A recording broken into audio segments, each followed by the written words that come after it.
on the body fixed comparison review, what we looked at was a link that was pinned at B, so it could rotate as well as from B to P it could extend, like some sort of pneumatic or hydraulic actuator, for instance.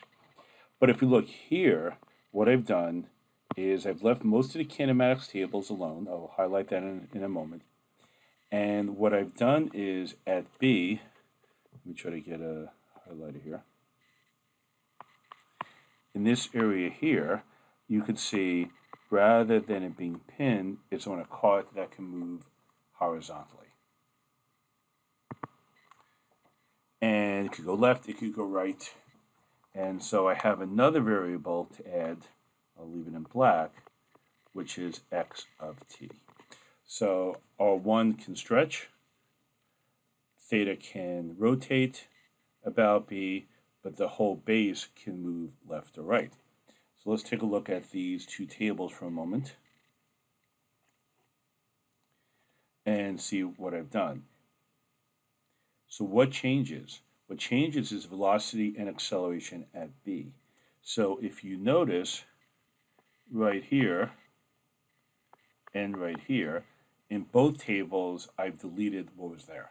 And if you recall for a pin, they were just simply 0. Nothing else has changed. If you're jumping in on this video and you want to see where everything else came from, go look at the body fixed comparison with the inertial frame review video. So what do we need to do? Just put that back there.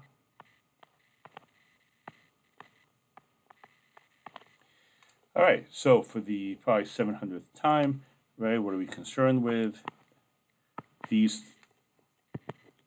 three lines getting right. This one here and this one here is the same thing, whether we're looking at the inertial frame on the left or the body fixed on the right, which is called the B-frame. So let's think about this for a moment. You know from class, the most important thing is always write it in a coordinate system that is really clear. So if we think about the card, that velocity of B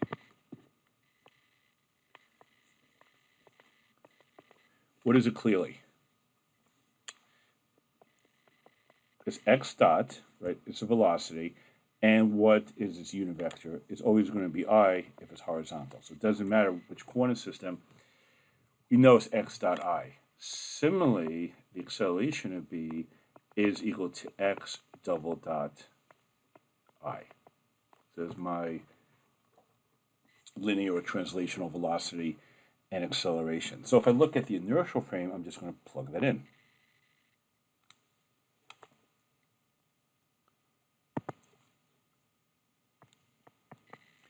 Got x dot there, nothing in the j, nothing in the k. So as before, this is my VPX.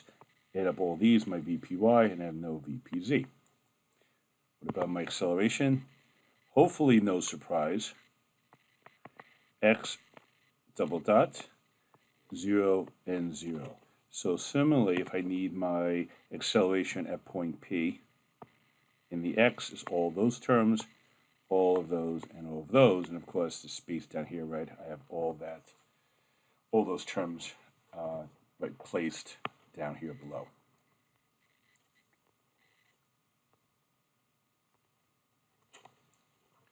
As you can see, right, this term here goes in the left, this goes into the right.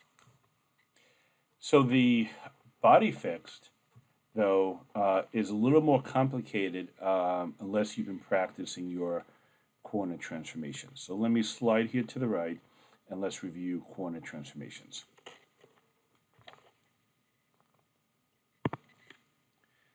So here's my I, always to the right, J is always up. I'm going to pick a direction for B1 to make it easy for me to see. There's my theta. B2, right, orthogonal to B1, right, 90 degrees. So that's theta. This is theta. Unit vector has what length? 1. So that's easy. And there's a couple ways we can do it. I'm going to write it the first time. I'm just going to write it the way you learned it back in statics, resolving something into its Cartesian components. So the vector b1 equals, right, these pieces here, where they look at it this way, and this way, or this way. What do I have? I have b1 is its magnitude, unit vector is just 1, so it's 1. This is my cosine theta term, this is my sine theta. So cosine theta I plus sine theta j. My b2, to a part of the screen that works, my b2 is this piece up and the piece here, or here, however you want to look at it. This component is my sine theta. This component is my cosine theta.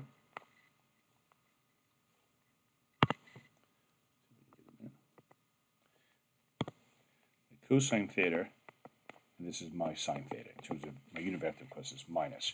So what do I have? I have my minus sine theta I plus my cosine theta j. There's nothing in the k, and b3 equals k. They're both coming out of the paper or computer screen. I prefer to write it in matrix notation. Also makes it easier to read both ways. b1, b2, b3. So I've got my column here. I have my 3 by 3 in here.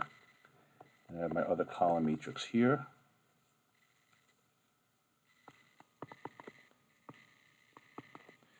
For my ijk. So hopefully we're getting good in class at reading these. So if it's b1 cosine theta I plus sine theta j plus 0k, I put the cosine theta here, sine theta, and 0. The next line is b2. We said you see it above is minus sine theta, cosine theta, right? So minus sine theta I plus cosine theta j plus 0k. So all these products.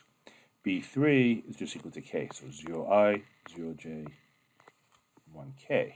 So that allows me to go back and forth. Now I can rederive this for ijk in terms of b1, b2, b3, but we also can read these backwards. So if I just put my ijk on top to keep track, I can get my I move it on my screen where it works, I can get my I by reading it the other way. Cosine theta b1 plus minus sine theta b2 plus 0 b3. So I'm going to write it out just to help you check your notes. Cosine theta b1 minus sine theta b2. How about j? It'd be the sine theta b1 cosine theta b2.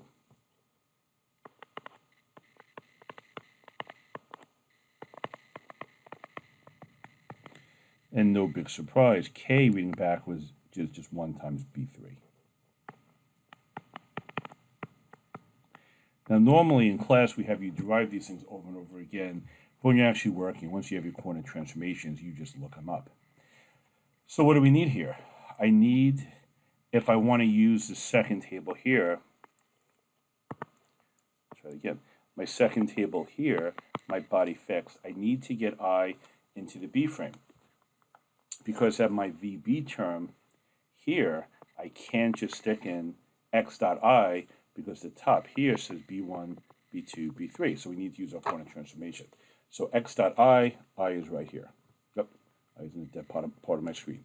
That's not helping me, is it? There we go. All right, so let's go and do the substitution. And put it where I can see it. So it's equal to x dot, and then from down on the bottom right of the screen, cosine theta b1 minus sine theta b2. So when I plug it into my kinematics table, as you hopefully are getting used to, there we go. The B1 is already on top, so that's just going to be, if I don't pick too many dead spots, it's going to be x dot cosine theta, right? Because the B1 we says at the top. Then we have minus x dot sine theta and 0. Similarly, your x double dot is that times what's above. So what do we have? X double dot, make this a little bigger, X double dot cosine theta minus X double dot sine theta. So once you get used to the coordinate transformations, it's not as bad as it looks. But notice what's really important, right? We know we take our R line, take a derivative for the R dot, and take a derivative for the R double dot line. But if you notice, I didn't say that about VB and AB. I didn't say just take the derivative. If I tried to take a simple derivative, I would get X double dot cosine theta, but I would also get something like minus X dot theta dot sine theta for the first term.